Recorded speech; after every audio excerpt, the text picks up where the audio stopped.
రాజన్న సిరిసిల్ల జిల్లా కేంద్రంలో మీడియా సమావేశంలో వివోఏలు పాల్గొన్నారు. వేతనాలు పెంచాలని, తమను ప్రభుత్వ ఉద్యోగులుగా గుర్తించాలని లేదా ఉద్యోగ భద్రత కల్పించాలని డిమాండ్ చేస్తూ వారు తరచూ ఆందోళనలు, ప్రెస్ మీట్లు నిర్వహిస్తున్న విషయం తెలిసిందే. వివోఏలు తమ న్యాయమైన డిమాండ్లను పరిష్కరించాలని కోరుతూ ఈ నెల 22న మండల సమైక్యుల మధ్య టెంట్ వేసుకుని నిరసన తెలపడం జరుగుతుందని అన్నారు. తమ ప్రధాన డిమాండ్స్ ను నెరవేర్చే వరకు పోరాటం ఆపేది లేదని తేల్చి చెప్పారు.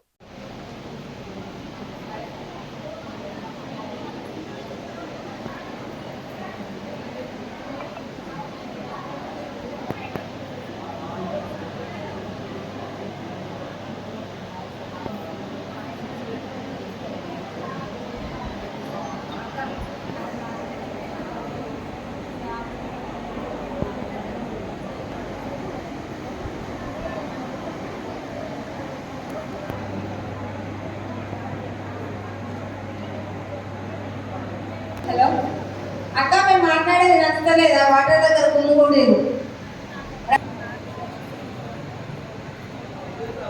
రావాలే బయటికి కూడా ఎందుకు వచ్చిరో ఏమో. అసలు వేరే వాళ్ళ కోసం కాదు కదా, మన కోసమే కదా. సైలెన్స్ చెప్పండి. Telangana IT JAC action committee JAC సమావేశం రాష్ట్ర పిలుపు మేరకు ఇవాళైతే జిల్లా లెవెల్లో మేము సమావేశం ఏర్పాటు చేసుకున్నాము. 12 మండలాలు కలిసి జిల్లా బాడీ మొత్తం ఇక్కడ ఏర్పడి అందరూ కలిసి రేపు కలిసికట్టుగా సమ్మె, నిరవధిక సమ్మె కొనసాగిస్తామని చెప్పి మండలం అందరూ కూడా పిలుపు మేరకు ఈరోజు సమావేశం ఏర్పాటు చేసుకొని అందులో పాల్గొనాలని చెప్పేసి అన్ని మండలాలకు పిలుపునివ్వడం జరిగింది.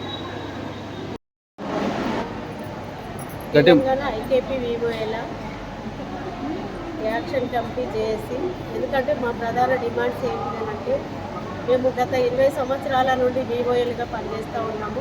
మా డిమాండ్స్ ఏంటి అని అంటే వివోఏలకు కనీస వేతనము 20,000, తర్వాత వచ్చేసి ఏంటంటే సెల్ఫ్ ఉద్యోగుల మమ్మల్ని గుర్తించాలి, తర్వాత ట్యాబు సౌకర్యం కూడా కల్పించాలి, తర్వాత ప్రమాద ఆరోగ్య బీమా కూడా కల్పించాలని చెప్పడం జరిగింది. ఇంకొకటి ఏంటంటే 58 జీవోను కూడా సవరించాలని మా ప్రధానమైన డిమాండ్స్ ఇక్కడ.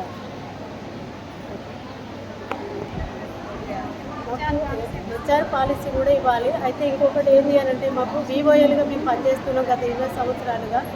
చాలామంది పీజీలు, డిగ్రీలు చేసిన వాళ్ళు ఉన్నారు కాబట్టి సీసీలుగా వాళ్ళని కూడా సెల్ఫ్ ఉద్యోగులకు గుర్తించాలని మా యొక్క ప్రధాన డిమాండ్స్. ఇంకొకటి ఏంటంటే మేము గత 20 సంవత్సరాల నుండి ఏంటంటే 2,500 నుండి మేము పనిచేయడం జరుగుతుంది. అంటే మేము అక్కడ ఫస్ట్ ఒక సిఏగా గుర్తించడం జరిగింది. ఇప్పుడు వివోఏ అంటే విలేజ్ ఆర్గనైజేషన్ అసిస్టెంట్గా పనిచేయడం జరుగుతుంది. కేవలం ఇప్పుడు నెలంతా చేస్తే మాకు వచ్చే జీతం ఎంతంటే 5,000 మాత్రమే. కానీ మా 5,000 జీతంతో మా కుటుంబాలు పోషించబడతలేవు కాబట్టి మాకు 25,000 జీతం అనేది మేము డిమాండ్ చేస్తూ ఉన్నాం. ఇంకొకటి ఏంటి అని అంటే మేము పై అధికారులు చెప్పినట్టుగా మేము ప్రతి విషయంలో ప్రతి పని అంటే ప్రభుత్వం చేసిన ప్రతి పనిని మేము చేస్తూ ఉన్నాము. కానీ మమ్మల్ని ప్రభుత్వం గుర్తించలేకపోతుంది. కానీ ఇప్పుడు మమ్మల్ని గుర్తించి ప్రభుత్వం మాకు 20,000 జీతం ఇస్తారని, సాలరీ పెంచుతారనే ఆశతో మేము ఇక్కడ కూడుకొని సమావేశం ఏర్పాటు చేసుకోవడం జరిగింది.